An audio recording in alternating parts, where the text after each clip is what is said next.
Mwiriwe neza abakurikiranye Thousand Hills Empire, uyu munsi inkuru igeze kuri Thousand Hills Empire ni akasamutwe wa mugani wa Godfather, uvugwaho kuba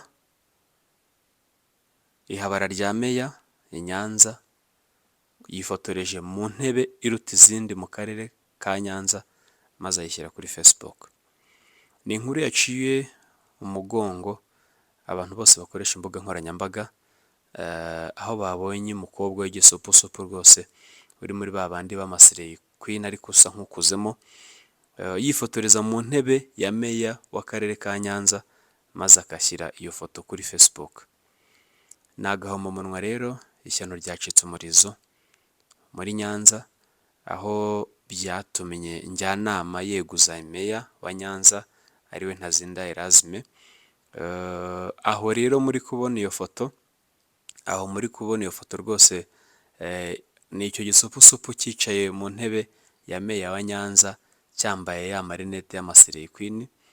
Reba ukuntu yambaye rwose, ariko birababaje cyane, birababaje. Gusa njyewe sinajajinga iyi nkuru, ariko iyo hari urwego runaka uhagarariye, hari indi nkuru zatangiye kujya ku karubanda zivuga ngo Ntazinda yatandukanye n'umugore nubwo batakoze divorce ngo babukubiri. Izindi nkuru zikaza zivuga ngo n'iki gisupusupu ngo nacyo cyatandukanye n'umugabo basigaye babukubiri. Inkuru zigenda ziza ari nyinshi zitandukanye, hari igihe zishobora kuba arizo cyangwa ugasanga ari ibinyoma, nabyo birashoboka. Ariko biba bitangaje cyane kubona meya yemerera umuntu nk'uyu nguyu udafite urwego na rumwe ahagarariye akifotoreza mu ntebe ikomeye cyane kuruta izindi mu karere ka Nyanza, ariyo ntebe ya meya wa Nyanza, maze yarangiza agashyira ku mbuga ze nkoranyambaga arizo za Facebook. Ni ibintu biteye agahinda rero. Abantu batangiye bacukumbura, abasesenguzi babaye benshi hano mu Rwanda, ariko benshi urabona bari kugenda babreminga meya, ariko ukibaza ubundi muri office ya meya ko abantu batajya bahahurira ari benshi, katari mu nama, katari muri sale y'inama cyangwa mu cyumba bariramo cyangwa icyumba mberabyombi, ubundi uyu mukobwa we yafotowe nande muri iyi ntebe? Iyi nkuru rero tuyikesha umunyamakuru wo kuri Radiant TV 10, Oswald niwe rwose wagiye aravuga ati uvugwaho kuba inshoreke ya meya i Nyanza yifotoreje mu ntebe nkuru mu karere iruta izindi, maze ayitereka kuri konti ya Facebook.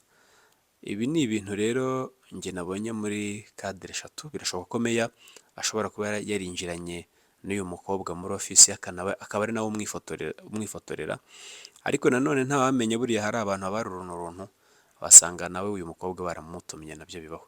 Ariko nanone si ukibaza nka meya we, ku rwego ahagarariye, urwego ariho, ntazi gutandukanya icyiza n'ikibi, ntazi kumenya ati iki kintu cyagira ingaruka izi n'izi, ntazi kurinda urwego ahagarariye. Ibyo nabyo usanga ari ikibazo cyane. Bamwe mu bayobozi b'inzego z'ibanze, aho usanga batazi neza poste bariho ikivuze, ikisobanuye, yaba ku gihugu, yaba kuri bo ndetse n'imiryango yabo muri rusange.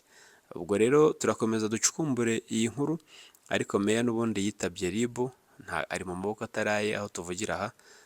Uyu mukobwa we ntituzi niba yajya muri RIB, ese ubundi bwo baba bamukurikiranye ikihe cyaha yakoze, ikihe cyaha, niba yarinjijwe muri iki cyumba akahafotorerwa.